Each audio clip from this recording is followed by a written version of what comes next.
And welcome back to another episode of Casey Campbell's Videocast. Of course, I'm Casey Campbell from Great Lakes Post, and joining me right now is the head coach of Illinois baseball, Mr. Dan Hartleb. Dan, thank you for taking the time to join us. Well, it's a pleasure. A lot of at home time, so kind of nice to do something a little bit different. Yeah. First off, how's that at home time been going the last few months?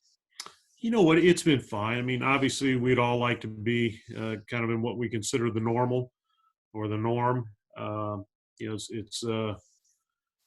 it's our time of year to perform and go out and compete and have fun. I miss that time with being on the field. I really miss being around the players and the coaching staff. But the silver lining in this whole situation is the fact that we get more family time. We've been able to spend time with our son and daughter and my wife. And so, you just have to make the best out of a very tough situation. Have you checked in with your players at all? We get together 2 times a week, and then I call each one of them 1 time per week. So we have 1 day per week where we have one of our former players that has been extremely or highly successful that are in different jobs, and they've spent probably about 45 minutes every Tuesday with our players, and kind of just a kind of a career building type situation, or just a chance to interact with a former player that may be able to give them some guidance and some stories about their time at Illinois and how that helped them with their success. And then on Thursdays, we have a meeting in the afternoon, and that's kind of a state of the union where we are with a number of different things. A lot of that leads to some of the academic things that we need to cover and make sure guys are meeting deadlines and doing the correct things. And then I usually call them on Saturdays or Fridays and Saturdays and just kind of see how their week went and how their families are doing. First, the overall, how are they doing with all this? I think overall our guys have done a great job. Again, a difficult situation and some things were taken from them. But the approach we've had from the start, as soon as we found out the season was canceled, I talked to the guys about making a positive out of a very tough and a negative situation. And so I challenged them to, take it as a redshirt year where you get a chance to get, bigger, stronger, faster, better, both physically and mentally. I've challenged our guys each and every week to, be kind of the bright light and the upbeat person in their family and all those that they're around. So that they can kind of take on a leadership role and show everyone that we're going to get through this and just have that strong mental attitude and personality. So again, all in all, I think our guys have done a very good job. They have met deadlines and they've jumped on calls and I feel good about where we're at in this very tough time. How do you think your season went until the ending point? Well, I was pleased with the start that we had. I thought we did a good job with a lot of young players. There were a lot of unknowns going into the season, and I thought we would have some ups and downs, and there'd be some learning experiences, and went through all those things in 4 weeks. But again, I thought our guys did a great job against a very, very good schedule. I thought we played with composure in a number of big games and found ways to win close games. So I thought we got off on a good foot and we were heading in the right direction. And, I was looking forward to this year as far as guys growing. I thought we had great leadership.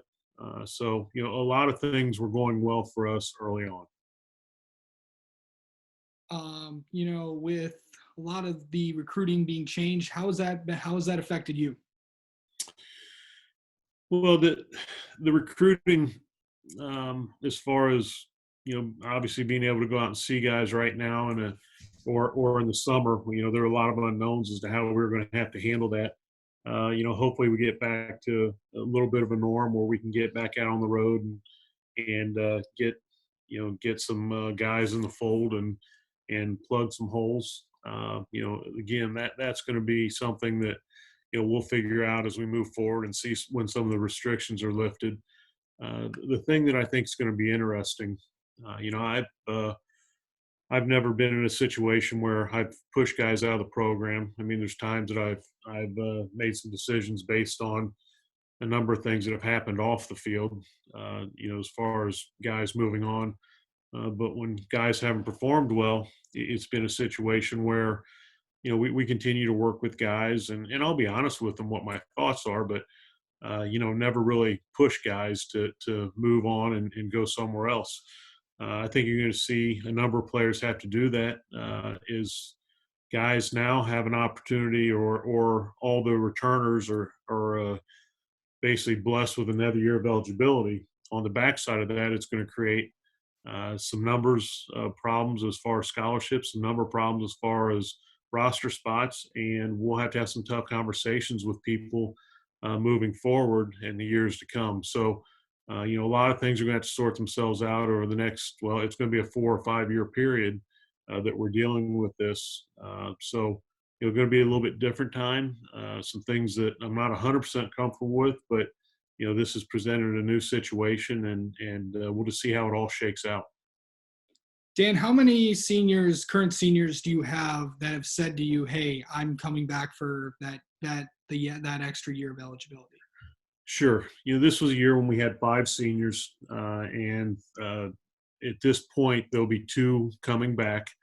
Some things could change with the draft, but it's going to depend if it's a 5-10 round draft. Some of those things will have an effect on what's going to happen.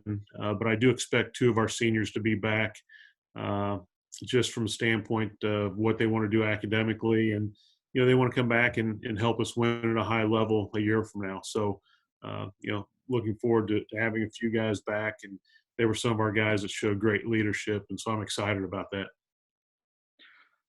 All right, Dan, thank you so much for spending a couple minutes with us, and stay safe and stay healthy during this time. Yeah, thank you. Stay safe and healthy, and everyone that's listening in, hope you and your families are all safe and healthy, and stay strong throughout this very difficult time.